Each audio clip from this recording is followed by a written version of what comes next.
Bom dia, meus alunos do Colégio Militar de Curitiba. Estamos vivendo um momento diferente em nossas vidas, né? Afastados fisicamente, mas eu tenho certeza que nós somos próximos do coração. Estou com saudade de todos vocês aí. E aí, com isso, eu também gostaria de aproveitar para dar um recadinho. Não esqueça lá, né, de ver o nosso ABA. As pessoas vão ficar bem felizes se vocês estiverem olhando lá. Vejam as atividades diariamente lá, consultem ali, aproveitem o chat, o bate-papo que vocês podem ter com os professores para tirar de dúvidas, tá bom? Então fica a dica aí, sigam ali, vão seguir a nossa apostila na parte do itinerário, sigam também no BNCC, as tarefas, os livros, e fiquem atentos aí para as diversas atividades que aparecem lá, tá bom? Nos avisos. Muito bem, na aula de hoje, eu gostaria de tratar o assunto que se chama arcadismo, uma das escolas literárias, está lá no nosso itinerário, você pode acompanhar também na sua apostila, tá bom? Nós estamos vindo num período que nós vimos nas aulas anteriores ali, do Barroco, né? Então, o Barroco, o homem vivendo um período tanto mais de turbulência, a contradição, né? Aquele dualismo entre o bem e o mal, o pecado, né? O castigo, a questão do antropocentrismo, o homem lá em cima, ou Deus, o teocentrismo, né? Então, é um período mais conturbado. Com isso, né, lembra que existe sempre uma gangorra, né? Aquela história uma escola um pouco mais tranquila, outra um pouco mais agitada, o homem procura ter um equilíbrio. E nesse momento nós entramos no arcadismo, né? No século XVIII, ali, por volta de 1768, esse período vai se estender até 1836, até a próxima escola que nós vamos ver em seguida, que é o romantismo. Mas vejam, nesse período nós temos alguns fatos históricos importantíssimos, né? Que, por exemplo, nós podemos citar aqui o século que é chamado século XVIII, século das luzes, ou seja, o iluminismo está ali aparecendo nesse período. O iluminismo é aquele período, né, que nós podemos definir como o período da razão, do pensamento. Eu não vou entrar muito nesse mérito para explicação, porque isso fica com a professora Luísa, lá, o professor Bruno, lá do colégio. Quem tiver dúvida, dá uma perguntada para eles ali. Mas é um período marcado por grandes filósofos, né? Aqueles como Voltaire, Montesquieu, Rousseau. Nós temos também, nesse período, a Revolução Francesa, 1789, a Revolução Francesa com seus princípios da igualdade, da fraternidade, de liberdade, né? E esses pensamentos todos foram influenciando todo o mundo no contexto da época. Tanto que chegou nas Américas também. Em 1776, você deve estar lembrado, nós temos também a chamada Revolução Americana. Então, os Estados Unidos lá passando pelo seu período da sua revolução também. Com isso também, nós aqui temos além disso tudo ainda, temos um período que é chamado da Revolução Industrial. Então, a Revolução Industrial 1760. O que caracteriza esse período, praticamente? A mudança, né, da manufatura para a maquinofatura. Isso aí vai trazer uma série de transformações no mundo, né? Como, por exemplo, o capitalismo vai estar crescendo, vai estar bombando nesse período aí, né? Ele vai estar mudando o mundo, a concepção que você tem das produções. O homem vai estar tendo uma grande mudança.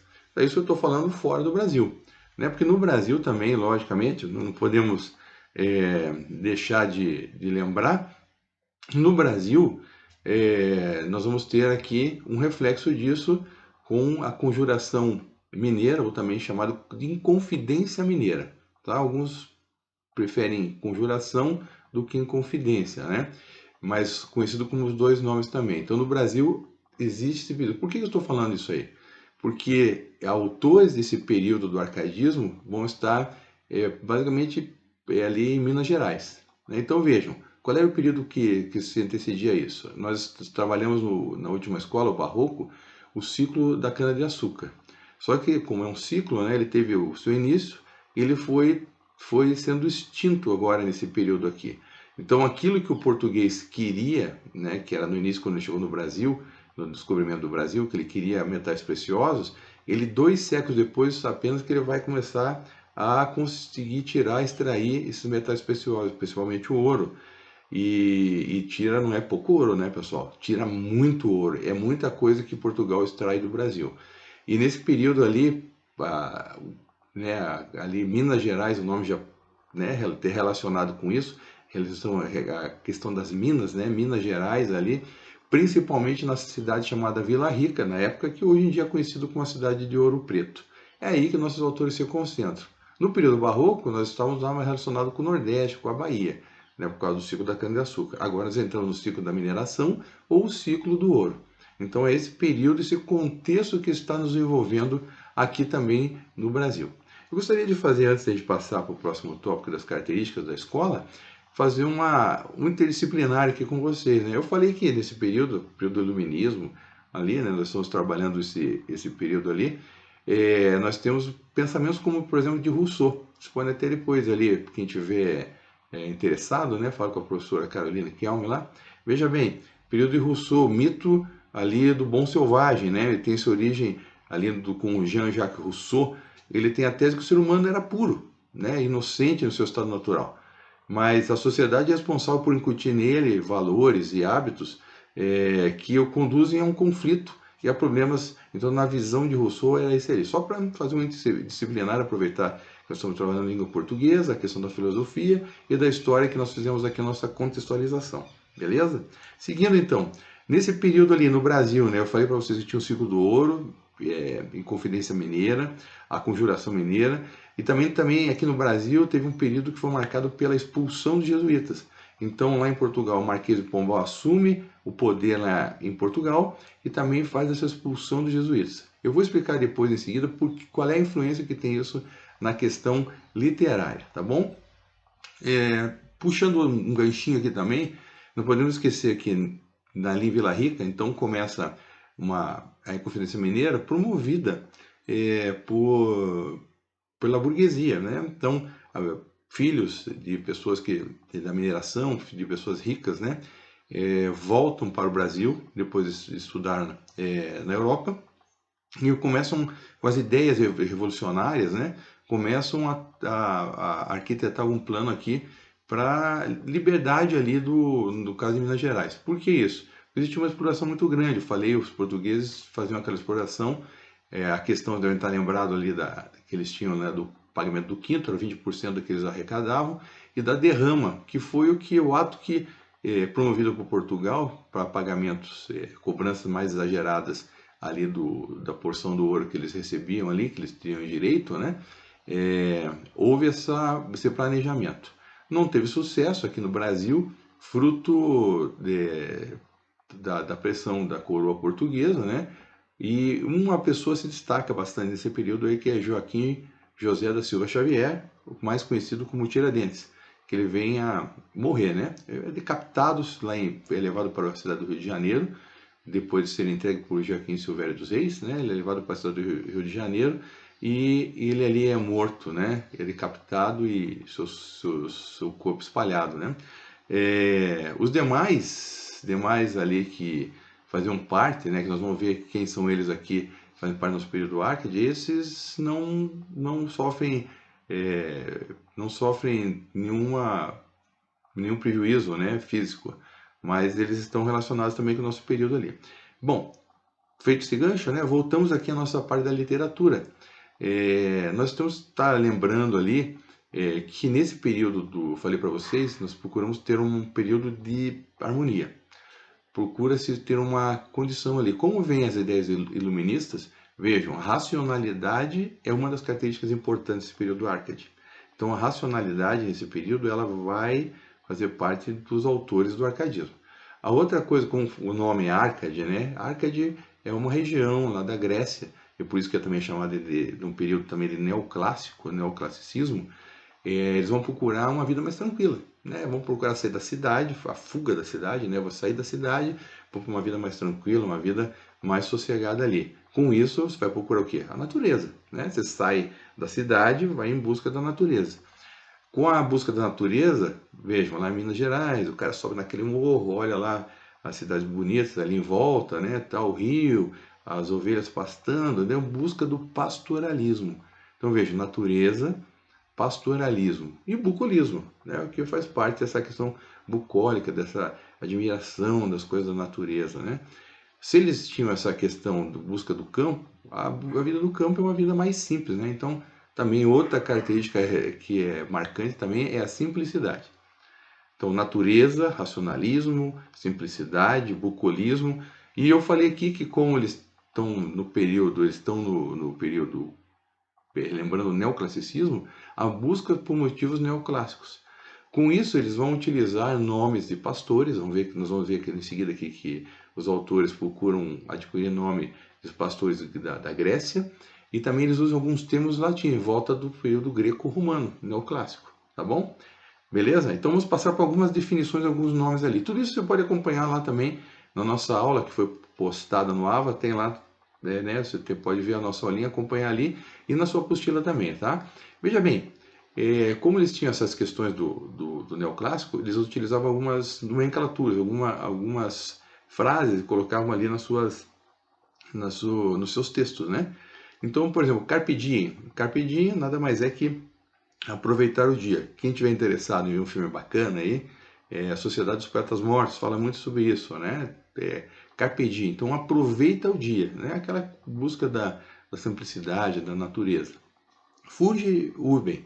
Fugire urbem é fugir da cidade, né? Então, vou buscar o campo, a natureza, a simplicidade, o bucólico, eu vou fugir da cidade.